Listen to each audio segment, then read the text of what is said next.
जय हिंद दोस्तों, मैं विकास भारद्वाज एक बार फिर आप सभी का मेरे इस वीडियो में स्वागत करता हूं। आज के इस वीडियो में हम लोग आरपीएफ रूल के दूसरे पार्ट को देखेंगे, जिसमें हम लोग रूल 147 से लेकर के रूल 280 तक में जो भी महत्वपूर्ण रूल है, नियम है, उसके बारे में इस वीडियो में जिक्र करेंगे। पहले वीडियो में आप लोगों का प्यार काफ़ी ज़्यादा रहा, इसके लिए सभी को धन्यवाद। इस वीडियो को भी आप अंत तक देखिए। आशा करता हूं कि यह भी आपके लिए काफ़ी महत्वपूर्ण साबित होगा और आने वाले 28 तारीख के एग्ज़ाम में काफ़ी महत्वपूर्ण भी साबित होगा। चलिए फटाफट वीडियो को शुरू करते हैं। रूल 147 आपको याद रखना है। Rule 147, offence related to duties of enrolled members, मतलब कि इनरोल्ड मेंबर्स के ड्यूटी के संबंध में अगर कोई ऑफेंसेज है उससे रिलेटेबल का है 147। वहीं 146 जो है आपका कोड ऑफ बिहेवियर के बारे में है। आगे आपका 148 बहुत ही महत्वपूर्ण नियम है। एक सवाल आपका यहाँ से आना ही आना है। एक सवाल आपका फिक्स है इस रूल से। किसी भी प्रकार का पनिशमेंट देगा और पनिशमेंट के बारे में पूछेगा कि कहाँ क्या वर्णित है या कौन किस प्रकार का पनिशमेंट है। इस तरीके से कंडीशनल बेस्ड सवाल बनेंगे। डिस्क्रिप्शन ऑफ पनिशमेंट्स के बारे में है, इसमें कितने प्रकार के पनिशमेंट हैं। तो इसमें क्लॉज याद रखना है कि 148 के 2 में जो है आपको मेजर पनिशमेंट्स के बारे में बताया गया है। मेजर पनिशमेंट्स में 4 पनिशमेंट आते हैं, that is dismissal, removal, compulsory retirement and reduction in rank. Dismissal क्या है? बहुत हार्ड पनिशमेंट है। अगर आपको एक बार गवर्नमेंट सर्विस से डिसमिस कर दिया गया तो आपको फिर दोबारा नौकरी गवर्नमेंट नहीं मिलेगी। रिमूवल का मतलब क्या है? मान लीजिए आपको आरपीएफ से रिमूव किया गया है तो आप किसी अदर डिपार्टमेंट में जा करके सेवा दे सकते हैं। एंड कंपलसरी रिटायरमेंट, आपको रिटायर कर दिया गया। रिडक्शन इन रैंक, मान लीजिए कि आप जिस रैंक पर हैं, मान लीजिए हेड कांस्टेबल है तो आपको कांस्टेबल बना दिया, अगर एएसआई है तो हेड कांस्टेबल बना दिया। इस तरह से रिडक्शन इन रैंक। तो ये 4 बड़े दंड हैं। दूसरा है 148 के 3 में माइनर पनिशमेंट। माइनर पनिशमेंट भी 4 हैं, 4 नहीं, माइनर पनिशमेंट 5 हैं। पहला क्या है? Reduction to a lower stage in the existing scale of pay, मतलब जो आप पे स्केल पर है वहाँ से फिर लोअर कर दिया जाए आपको। दूसरा क्या है? दूसरा है with holding of next increment, आपका नगला इंक्रीमेंट जो है उसे रोक लिया जाए। With or without corresponding postponement of subsequent increments, मतलब एक इंक्रीमेंट सभी सदा के लिए रोक दिया जाए या फिर एक टाइम पीरियड के लिए रोका जा सकता है। आगे क्या है? आगे तीसरा है with holding of promotion for a specific period. आपका प्रमोशन होने वाला है, आपका जो है स्पेसिफिक पीरियड बोला 6 महीने तक आपको प्रमोशन नहीं मिलेगा। तो इससे क्या है? 6 महीने तक आपका प्रमोशन का लॉस हुआ, आपका मॉनेटरी लॉस होता है। उसके बाद आइए फोर्थ, इसमें पनिशमेंट क्या है? Removal from any office of distinction और डिप्राइवेशन ऑफ एनी स्पेशल एमोल्यूमेंट्स। अगर आपको किसी प्रकार का ऑफिस ऑफ डिस्टिंक्शन मिला हुआ है तो आपको उस सम्मान के पद से हटा दिया जाएगा, या फिर आपका कोई स्पेशल इमोल्यूमेंट्स आपको मिलता है उसको भी खत्म कर दिया जाएगा और या तो सेंसर दिया जाएगा। ये हो गया आपको माइनर पनिशमेंट, मेजर, माइनर। उसके बाद आता है 148 के 4 में पेटी पनिशमेंट। इसमें क्या है?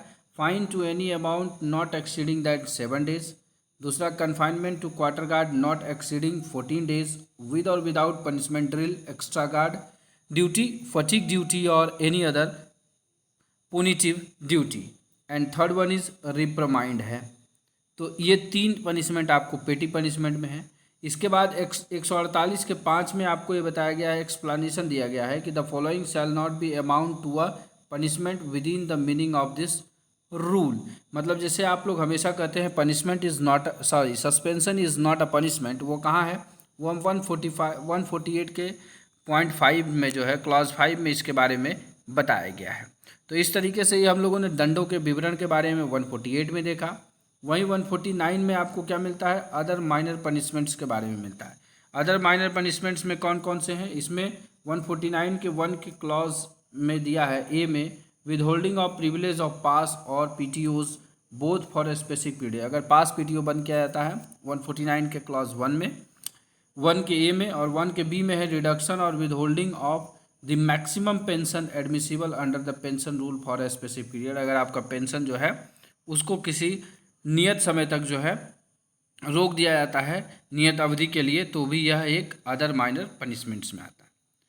आइए उसके आगे देखते हैं रूल 51। रूल 151 में क्या है, डिसिप्लिनरी अथॉरिटी के बारे में बताया गया है। वहीं रूल 152 में अथॉरिटी टू इंस्टीट्यूट प्रोसीडिंग्स के बारे में बताया गया है। एंड रूल 153 बहुत ही इंपॉर्टेंट है। 153 इसमें क्या है, procedure for imposing major punishment. 148 के क्लॉज 2 में आपको मेजर पनिशमेंट क्या है उसके बारे में बताया गया है। वहीं मेजर पनिशमेंट को इम्पोजिंग करने की विधि के बारे में 153 में बताया गया है। 153 के 2 के 1 में लिखा हुआ है, inquiry officer higher in rank to the enrolled member charged but not below the rank of inspector. जो इंक्वायरी ऑफिसर होगा वो अगर आपको 153 का इंक्वायरी कर रहा है, below the rank of inspector नहीं हो सकता है और हमेशा जो है रैंक में सीनियर ही होगा। इसके बाद आपको याद रखना है 153 के क्लॉज 5 में लिखा है कि जो अनुशासनिक प्राधिकारी है, डिसिप्लिनरी अथॉरिटी है, वो जांच प्रारंभ के 72 घंटे पूर्व औपचारिक सदस्य को आरोपों की एक प्रति देगा।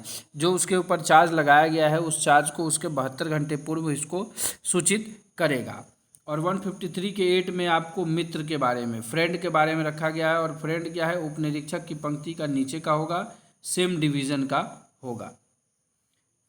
चलिए, तो इस तरह से 153 में हम लोगों ने देखा कि कैसे मेजर पनिशमेंट को इम्पोज किया जाएगा। वहीं रूल 155 क्या बोलता है, डिटर्मिनेशन ऑफ पनिशमेंट, कि अब पनिशमेंट कैसे डिटरमाइन होगा, क्या पनिशमेंट आपको दिया गया है, उन सब चीज़ों के बारे में। वहीं रूल 156 में क्या है, imposing of punishment of dismissal etc. अगर आपको डिसमिसल और कुछ दिया गया है तो इसके अलावा वो कैसे इम्पोज्ड आपको होगा, आपके ऊपर लागू कैसे होगा। तो 156 के 1 में आपको डिसमिसल से संबंधित इम्पोजिंग का पावर दिया हुआ है या इम्पोजमेंट के बारे में बताया गया है।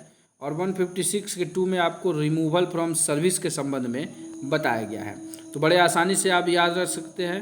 153 में आपको बताया मेजर पनिशमेंट्स कैसे इम्पोज होगा, 155 में आपको डिटर्मिनेशन ऑफ पनिशमेंट, 156 में आपको imposing of punishment of dismissal ETC।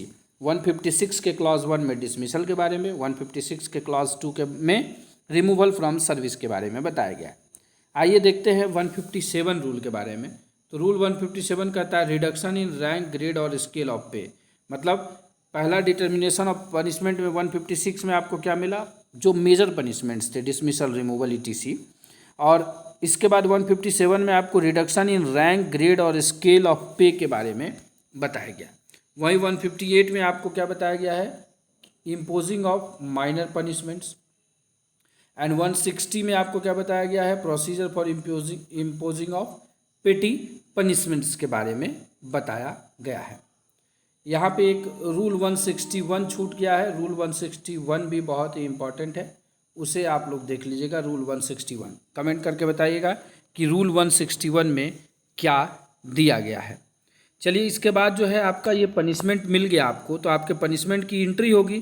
तो आपके पनिशमेंट की एंट्री कहाँ होगी, आपके सर्विस रोल में होगी, जो बताता है नियम 166 entry of punishment in service roll के बारे में। सेवा दस्तावेज में आपका जो है पनिशमेंट एंट्री किया जाएगा।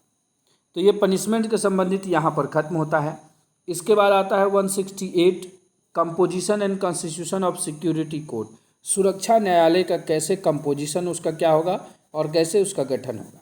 तो 168 का क्लॉज 1 कहता है कि AIG, सीनियर कमांडेंट और कमांडेंट जो है refer to in rule 30। Rule 30 में क्या है, मैजिस्ट्रियल पावर के बारे में बताया गया है। Shall constitute a security court, मतलब assistant inspector general, senior commandant और कमांडेंट जो है ये सिक्योरिटी कोड का कॉन्स्टिट्यूशन कर सकते हैं, गठन कर सकते हैं। अब इसमें क्या है, 168 के क्लॉज 2 में बताया गया है 2 other members of the force as observer. इसमें क्या होगा कि इनके अलावा 2 जो है क्या होंगे, ऑब्जर्वर के तौर पर 2 सदस्य इसमें होंगे। और जब भी सिक्योरिटी कोड होगा तो उसका ट्रायल जब चलेगा तो वो ऑलवेज यूनिफॉर्म में रहेंगे। ये 168 का क्लॉज 3 बताता है। तो इस तरीके से 168 में हम लोग 3 क्लॉज देखे और ये क्या है, composition and constitution of security code के बारे में बताता है। आइए देखते हैं 169 में। 168 में हमने गठन किया, 169 में उसके पावर के बारे में बताया गया है कि पावर ऑफ सिक्योरिटी कोड क्या है। तो इसमें जो क्लॉज इंपॉर्टेंट है वो 169 का 2 है, जिसमें क्या कहा गया है, any trial by a security court under these rules shall be deemed to be a judicial proceeding. मतलब कि जो भी ये सिक्योरिटी कोर्ट के द्वारा काम किया जाएगा, ट्रायल किया जाएगा, वो क्या माना जाएगा? न्यायिक कार्यवाही माना जाएगा, जैसा कि मीनिंग सेक्शन 193 और 228 में आईपीसी में बताया गया है। साथ ही साथ जो सिक्योरिटी कोर्ट है shall be deemed to be a court, उसको कोर्ट की तरह माना जाएगा within the meaning of section 345 346 of CrPC. मतलब दो तरह के इसमें चीज़ किए गए, आईपीसी के 193 और 228 के तहत इसे जुडिशियल प्रोसीडिंग माना गया है, किसे? जो सिक्योरिटी कोर्ट ट्रायल करती है। साथ ही साथ इस सिक्योरिटी कोर्ट को एक कोर्ट माना गया है, न्यायालय माना गया है सीआरपीसी के 345 और 346 धारा के तहत। तो हो सकता है कि ये क्लॉजेज का सवाल यहाँ से थोड़ा सा इम्पॉर्टेंट बनता है। इस बार मैंने ज़्यादा डीप में जा कर के आपको और अच्छे से बताने की कोशिश की है, क्योंकि संभवतः हो सकता है कि पॉइंट्स के सवाल आपके एग्ज़ाम में आ जाए और वो आपसे मिस ना हो। इसके बाद 169 का 4 जो है वो इम्पॉर्टेंट है। इसमें क्या है? A petition against an order of security court may be made to the PCSC who may dispose of the same as rule 210। मतलब कि 169 का 4 ये क्या है? अगर सिक्योरिटी कोड आपकी पनिशमेंट इम्पोज कर देता है तो एक पिटीशन आप दे सकते हैं। रूल 210 में पिटीशन के बारे में ही बताया गया है। तो पिटीशन दे सकते हैं आप किसको? पीसीएससी को, प्रिंसिपल चीफ सिक्योरिटी कमिश्नर को। अब आप लोग ये एक जवाब देंगे कि ये प्रिंसिपल वर्ड जो है ये किस वर्ष जोड़ा गया। इसके बाद हम लोग देख लिए 168 और 169 हम लोगों ने देख लिया। अब इसके बाद इम्पॉर्टेंट है 171 जो है, उसमें क्या है? न्यायालय को संयोजित करना, कन्वेनिंग द सिक्योरिटी कोर्ट के बारे में बताया गया है। और 174 में आपको बताया गया है period and limitation of trial, कि सिक्योरिटी कोर्ट जो है कितने दिनों के बाद जो है किसी प्रकार के घटना पर सिक्योरिटी कोर्ट संज्ञान नहीं लेगी, ना ही उसका गठन होगा। तो no trial after expiration of the period of 12 month. तो ये 12 महीने आपको याद रखने हैं, यहाँ से एक सवाल अंदर से बन सकता है। आगे आपको देखते हैं 175 जो है वो क्या है? फोर्स कस्टडी, बल अभिरक्षा के बारे में बताता है। ये किसमें? 2BB आरपीएफ एक्ट के 2BB में यह डिफाइन किया गया है फोर्स कस्टडी के बारे में। अब देखिए 176 में 176, 77 और 78 एक साथ आप लोग याद रख सकते हैं। 76 में क्या है? फ्रेमिंग ऑफ चार्ज के बारे में, मतलब आपके ऊपर क्या आरोप लगा है उस पर फ्रेम करना। 177 में आपको उसके कंटेंट्स के बारे में चार्ज के, और 178 में सिग्नेचर ऑन चार्जशीट। तीनों को एक साथ याद रखिए, एक बंच में 76, 77, 78, 176, 177, 178 जो है। एक में क्या है? आपको चार्जेस के बारे में फ्रेम किया जाएगा, दूसरे में कंटेंट्स ऑफ चार्ज के बारे में बताया गया है, एंड थर्ड वन जो 78 है 178 उसमें सिग्नेचर ऑन चार्जशीट के बारे में बताया गया है। इसके बाद फिर आप आइए सेक्शन 194 में, वो क्या बताता है? वो बताता है procedure of trial by security court. जो सिक्योरिटी कोर्ट का ट्रायल चलता है उसकी क्या प्रक्रिया होगी उसके बारे में बताता है। तो आप 168 में आप इसको क्या कर लिए हैं? सिक्योरिटी कोर्ट के कंपोजिशन एंड कॉन्स्टिट्यूशन के बारे में देख लिया, और उसके बाद जो है उसके पावर हो गए 169 में, और 194 में आपको इसके ट्रायल के बारे में बताया गया है। चलिए देखते हैं आपको आगे आपको रूल 210 जो कि पहले ही हम लोगों ने देखा है, उसमें पिटीशन के बारे में बताया गया है, जो कि पीसीएससी को किया जाता है सिक्योरिटी कोर्ट के अगेंस्ट में अगर उसका कुछ फैसला आता है। चलिए, तो यहाँ तक पिटीशन हो गया। पिटीशन के बाद अब आपको अपील से संबंधित तीन चीज़ें याद रखिए। 211 में आपको appeal against order of suspension कर सकते हैं, और रूल 212 में क्या है? Appeal against order imposing punishment. अगर आपको पनिशमेंट हो गया है उसके संबंध में अपील आप 212 के तहत करते हैं। अगर आप सस्पेंशन में है तो अपील आप 211 के तहत करते हैं। और 213 में form and contents of appeal. Appeal में क्या किस तरह का फॉर्म होगा, उसका क्या प्रारूप होगा और उसमें क्या कंटेंट होगा उसके बारे में बताया गया। और अपील के बाद क्या होता है? रिवीजन होता है। तो 219 में आपको रिवीजन के बारे में बताया गया है।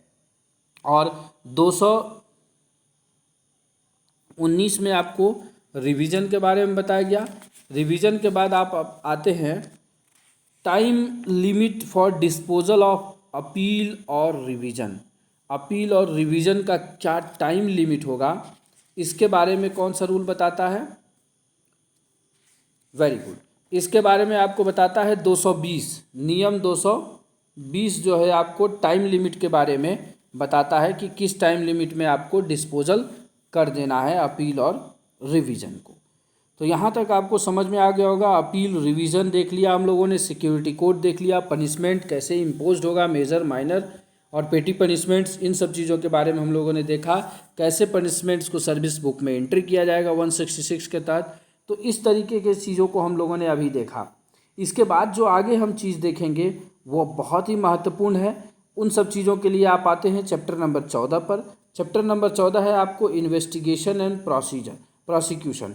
यहाँ से भी एक सवाल आपका पक्का है, एक सवाल आपके एग्ज़ाम में ज़रूर आएंगे, आना ही आना है उसको। चलिए तो देखते हैं। इन्वेस्टिगेशन एंड प्रोसीजर चैप्टर 14 है। रूल 221 में आपको साधारण चीज़ों के बारे में बताया गया है। क्या साधारण चीज़ों में? इसमें सबसे पहले 221 के क्लॉज 1 में बताया गया कि post commander shall enter reports of all SOR, all crimes against railway property in such record and register which is specified. मतलब कि सबसे पहला काम पोस्ट कमांडर का क्या है कि वो जितना भी रिपोर्ट होता है SOR का या कोई क्राइम अगेंस्ट रेलवे प्रॉपर्टी होता है, इन सबको अब जो स्पेसिफाइड रिकॉर्ड रजिस्टर है वहाँ पर उसको इंदराज करेगा, एंट्री करेगा। एंड 221 के 2 में क्या है? वर्किंग ऑफ पोस्ट कमांडर का और क्या क्या वर्क है उसके बारे में बताया गया है। वहीं 221 के 3 में ये बताया गया है कि where the post commander is not empowered to take action for any crime against railway property, तो क्या होगा? He shall lodge a report at police station having jurisdiction. अगर कोई ऐसा केस हो जाता है रेलवे प्रॉपर्टी से संबंधित जिसमें कि पोस्ट कमांडर के पास वह शक्ति नहीं है कि वो केस दर्ज कर पाए, तो वो क्या करेगा? वो लॉज करेगा इसके संबंध में किसी भी पुलिस, जो उसके जुरिडिक्शन का पुलिस स्टेशन है वहाँ पर उसे करेगा लॉज। एंड 221 का 4 ये इम्पॉर्टेंट है, एक्सपेंशन ऑफ क्राइम। ठीक है, एक्सपेंशन ऑफ क्राइम क्या होगा उसके बारे में 221 के 4 में बताया गया है। 222 रजिस्ट्रेशन ऑफ क्राइम की, क्राइम का रजिस्ट्रेशन का किस संबंध में कैसे किया जाएगा। तो सबसे पहला चीज़ ये कहता है कि 222 के 1 में अगर अपराध आपके एरिया में हुआ है तो आप लोकलाइज्ड में करिए, अगर नहीं हुआ है और आपको लगता है कि या कहीं और हुआ है तो आप उसको अनलोकलाइज्ड में करिए। तो लोकलाइज्ड क्राइम रजिस्टर और अनलोकलाइज्ड क्राइम रजिस्टर के बारे में जिक्र हुआ है 222 के क्लॉज 1 में। वहीं 222 के क्लॉज 2 में क्या जिक्र हुआ है? बोथ रजिस्टर होगा क्रोनोलॉजिकल ऑर्डर में। जो लोकलाइज्ड अनलोकलाइज्ड रजिस्टर है वो क्रोनोलॉजिकल ऑर्डर में होगा, मतलब जो 1 2 3 4 की गिनती में रहेगा। 222 के 3 में ये बताया गया है अनलोकलाइज्ड टू लोकलाइज्ड। अगर आप पहले अनलोकलाइज्ड में किए हैं केस, अगर आपको इंक्वायरी के दौरान ये पता चलता है कि नहीं ये लोकल हमारे ही जुरिडिक्शन में हुआ है, तो आप उसको अनलोकलाइज्ड से हटा करके लोकलाइज्ड में न्यू एंट्री करेंगे और फिर उस तरीके से काम चालू होगा। वहीं 222 का 4 में क्या बोला गया है? समरी ऑफ अनलोकलाइज्ड रजिस्टर, मतलब अनलोकलाइज्ड रजिस्टर का समरी बनाना है हेडिंग वाइज। और वहीं 222 के 5 में समरी ऑफ लोकलाइज्ड रजिस्टर के बारे में बताया गया है। अब लोकलाइज्ड जो रजिस्टर है उसका समरी 2 तरीके से बनता है, एक कॉज वाइज, दूसरा कमोडिटी वाइज। तो जो 222 का 6 है उसमें जो PCSC जो है, कंसर्न PCSC जिसको स्पेसिफाइड करते हैं कमोडिटी वाइज, तो वहाँ उसी कमोडिटी वाइज उसकी एंट्री होती है।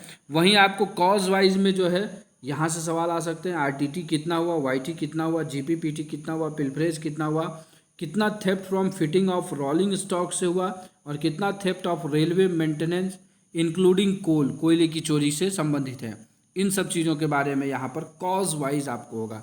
तो यहाँ से एक फुल फॉर्म आपका पूछा जा सकता है, पहले भी बहुत बार हम आपको बता चुके हैं, यहाँ से एक सवाल आएगा। तो इस तरीके से हम लोग रजिस्ट्रेशन ऑफ क्राइम किए। 6 पॉइंट इसमें देखा हम लोगों ने। इम्पॉर्टेंट क्या रहा?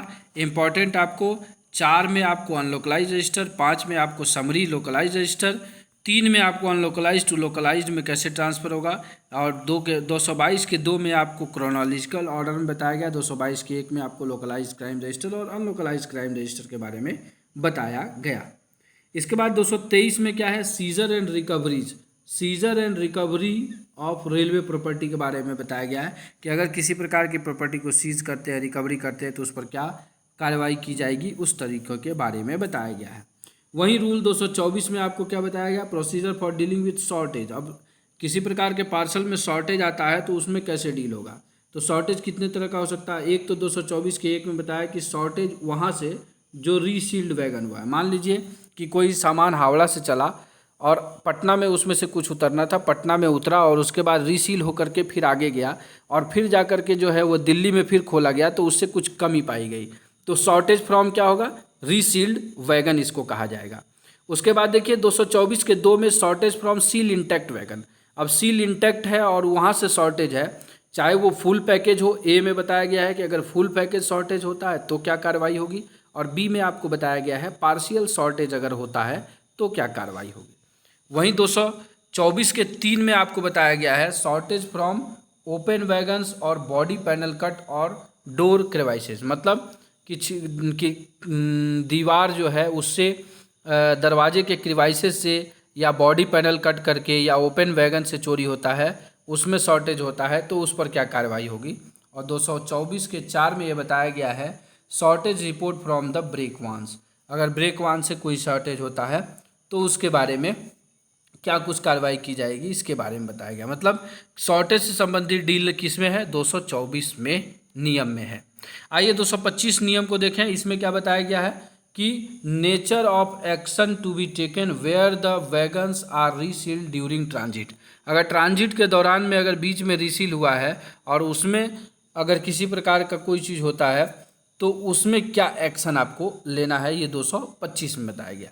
226 आपका इंपॉर्टेंट है, पूछा नहीं गया है लेकिन इस बार पूछा जाएगा। ट्रांसफ़र ऑफ केसेस के बारे में 3 कंडीशन याद रखिए। 226 के 2 में क्या है, एक पोस्ट से अनदर पोस्ट सेम डिवीज़न में।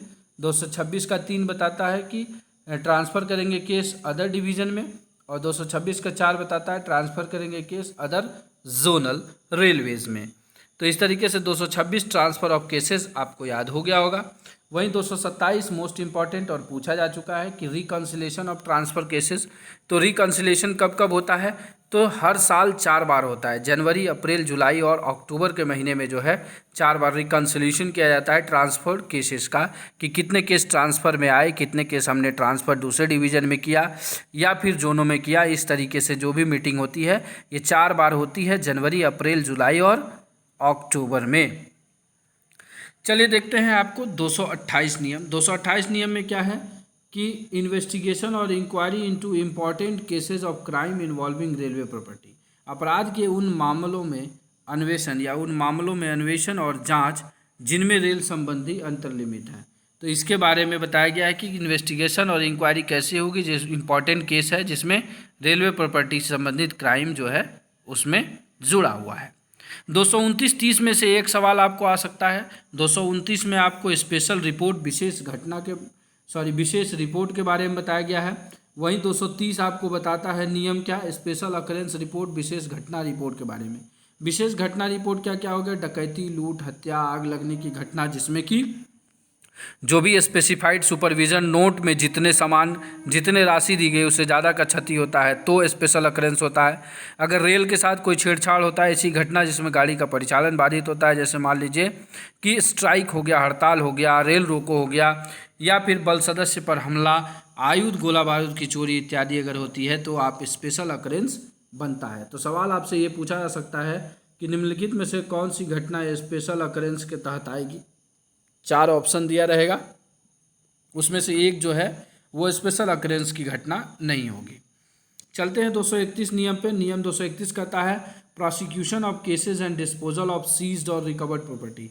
अब हमने जो संपत्ति का सीज किया है, अभिग्रहित किया है या बरामद किया है, उस संपत्ति का बयान कैसे होगा अभियोजन के दौरान, यानी मामलों का अभियोजन और अभिगृहित या बरामद की गई संपत्ति का बयान कैसे किया जाएगा। तो जैसे आप CRPC 454 पढ़ते हैं तो उस तरीके से वहाँ पर आपको बयान के बारे में बताया गया है, तो वहाँ से जा कर के यह जुड़ता है।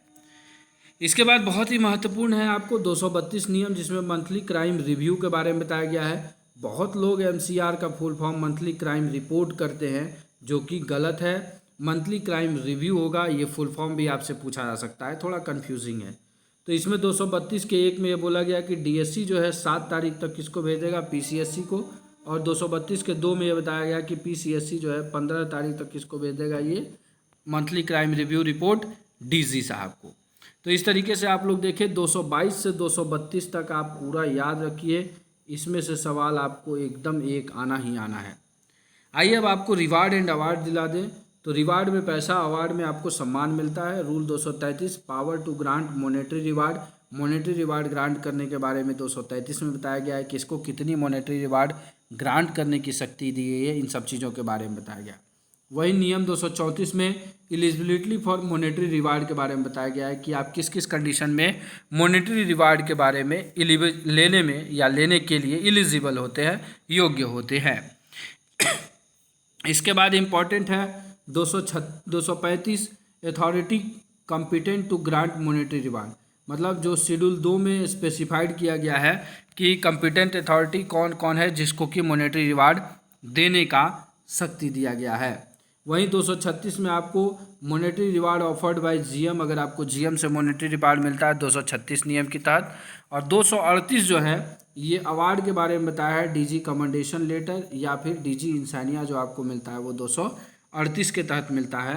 और 239 के तहत जो है कि आपका जो भी रिवार्ड आप पाते हैं उसको एंट्री कर दी जाती है आपके किस में, सर्विस रोल में। तो आप देख लीजिए 166 में आपका पनिशमेंट होता है और 239 में आपका रिवार्ड एंट्री होता है। तो इस तरीके से एक ग्रुप बनाते रहेंगे तो आप आसानी से याद रख पाएंगे। तो हम लोगों ने कहाँ से रिवार्ड पढ़ा, 233 से शुरू करके 239 पर हमने इसे खत्म किया। 233 में आपको power to grant monetary reward, 234 में आपको एलिजिबिलिटी बताया कि मॉनेटरी रिवार्ड कब मिलेगा, और 235 में आपको बताया गया कि कौन कितना मॉनेटरी रिवार्ड दे सकता है, कॉम्पिटेंट अथॉरिटी।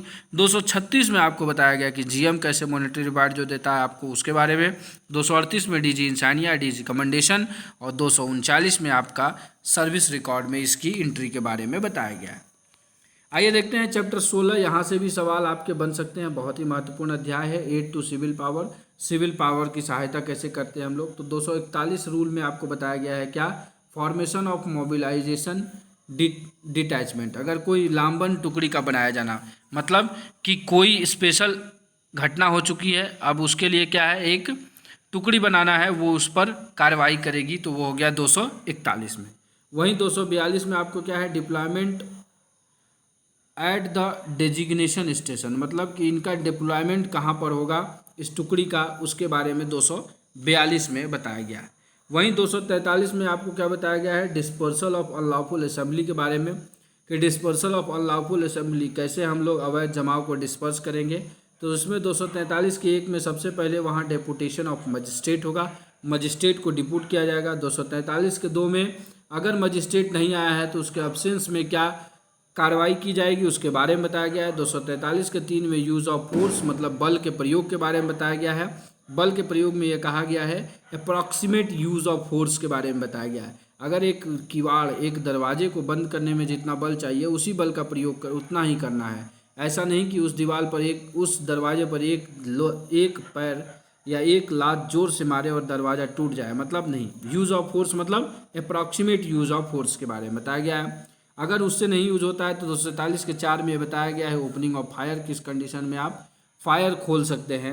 243 के 5 में आपको ये बताया गया है रिस्पॉन्सिबिलिटी ऑफ एग्जीक्यूटिव मजिस्ट्रेट का क्या, कार्यवाहक मजिस्ट्रेट की क्या उसकी रिस्पॉन्सिबिलिटी है। वहीं 243 के 6 में आपको रिस्पॉन्सिबिलिटी ऑफ डिटैचमेंट कमांडर के बारे में बताया गया है। एंड 243 के 7 में आपको action after disposal of mob, अगर मॉब भीड़ तितर बितर हो जाती है तो फिर उसके बाद क्या कुछ एक्शन होगा। जान माल के नुकसान के बारे में देखा जाएगा, अगर कोई घायल है तो उसको जल्दी से जल्दी अस्पताल भेजा जाएगा। इन सब चीज़ों के बारे में वहाँ पर जिक्र किया गया है। तो 243 में हम लोगों ने देखा डिस्पर्सल ऑफ अनलॉफुल असेंबली में पहला कंडीशन मजिस्ट्रेट हो, दूसरा कंडीशन मजिस्ट्रेट न हो, तीसरा कंडीशन फोर्स, चौथा कंडीशन फायर, पांचवा कंडीशन एग्जीक्यूटिव मजिस्ट्रेट एंड छठा डिटैचमेंट कमांडर, और सातवें में आपको action after the dispersal of mob के बारे में बताया गया। रूल 245 में expenditure incurred in providing aid to civil power, कितना खर्चा होता है, क्या एक्सपेंडिचर होता है, उसके बारे में यहाँ पर 245 नियम बताता है। वहीं 246 बताता है procedure when force open fire in exercise of right of defence of person और प्रॉपर्टी, मतलब वह प्रक्रिया जब व्यक्ति या संपत्ति की प्रतिरक्षा के अधिकार का प्रयोग करने में गोली चलाना है, इसके बारे में यहाँ पर बताया गया है 246 में। वहीं 248 में मतलब कि 246 तक आपको ये क्या हुआ, 241, 242, 243, 245 और 246 यहाँ आपको 8 तो सिविल पावर से दिखा। इसके बाद जो है 248 आपको है public complaints against the misconduct of the member of the force के बारे में बताया गया। मतलब कि अगर कोई पब्लिक कंप्लेंट होता है, मतलब मेरा कुछ कार्यवाही था उसको नहीं किया गया, आपका सीपी ग्राम से कंप्लेन आ जाता है, तो उस संबंध में कौन कौन इंक्वायरी करेगा इसके बारे में यहाँ 248 के 1 में बताया गया कि अगर कांस्टेबल हेड कांस्टेबल से के विरुद्ध कोई कंप्लेन आता है तो इंस्पेक्टर या उससे ऊपर के रैंक का अधिकारी, एसआई या एएसआई का आता है तो एएससी या उससे ऊपर का अधिकारी, आईपीएफ या एएससी का आता है तो सिक्योरिटी कमिश्नर के रैंक का या उससे ऊपर का अधिकारी, वही सिक्योरिटी कमिश्नर और एबव का आता है तो पीसीएससी, सीएससी या डिप्टी सीएससी इसको देखता है। वहीं 248 के 2 में एक शिकायत सेल के बनाए जाने के बारे में बताया गया है, कंप्लेंट सेल बनाना है। 248 के 3 में मैनर ऑफ कंडक्टिंग इंक्वायरीज़ के बारे में बताया गया है कि किस तरीके से कंप्लेंट से संबंधित जो है इंक्वायरी की जाएगी। इसके बाद आते हैं तो 249 नियम है। 249 नियम में prosecution by a public servant and 250 में प्रोसिक्यूशन बाय प्राइवेट पर्सन। देखिए एक ऐसे ही गुच्छा बना के याद रखना है हमेशा ग्रुप में, पब्लिक सर्वेंट के द्वारा प्रोसिक्यूशन 249, वहीं प्राइवेट पर्सन के द्वारा प्रोसिक्यूशन 250 में बताया गया है। और 255 बहुत ही इंपॉर्टेंट है, protection being and armed force of the union, सशस्त्र बल होना, उससे क्या प्रोटेक्शन है आपको, क्या क्या कहाँ कहाँ प्रोटेक्शन है। तो सबसे पहले आरपीएफ एक्ट 20 में आपको प्रोटेक्शन है, फिर सीआरपीसी के 45, 132 और 197 में यहाँ से कंडीशनल सवाल बन सकते हैं। यहाँ पर इन सब जगहों पर क्या है, प्रोटेक्शन बताया गया है armed force of the union होने के नाते। और 256 में आपको बताया गया है क्या, protection where a member of the force has open fire, मतलब जहाँ पर बल जो है, बल का सदस्य गोली चलाता है उस समय में प्रोटेक्शन 256 में बताया गया है। अब हम लोग आते हैं लाइजन के बारे में। तो 4 तरह से लाइजन करेंगे। सबसे पहले 257 में आपको बताया गया है liaison with civil administration of the state, 258 में लाइजन विद पुलिस, 259 में periodical meeting with police and 260 में liaison with other railway department. तो यहाँ से आप समझ सकते हैं कि लाइजनिंग के बारे में इतना जोर क्यों दिया जाता है कि आप लाइजन बनाइए, लाइजन बनाइए। तो लाइजनिंग यहाँ है कि 257 कहता है आप सिविल एडमिनिस्ट्रेशन ऑफ स्टेट से लाइजन बनाइए, 258 कहता है लाइजन विद पुलिस, 259 कहता है लाइजन विद पीरियोडिकल मीटिंग करिए आप पुलिस के साथ, and 260 liaison with other railway department के बारे में है। तो इस तरीके से लाइजन से संबंधित 257 से लेकर 260 तक था। अब स्पेशल वेलफेयर मेजर से संबंधित 3 नियम है, नियम 262, 263 और 264 इसके बारे में है।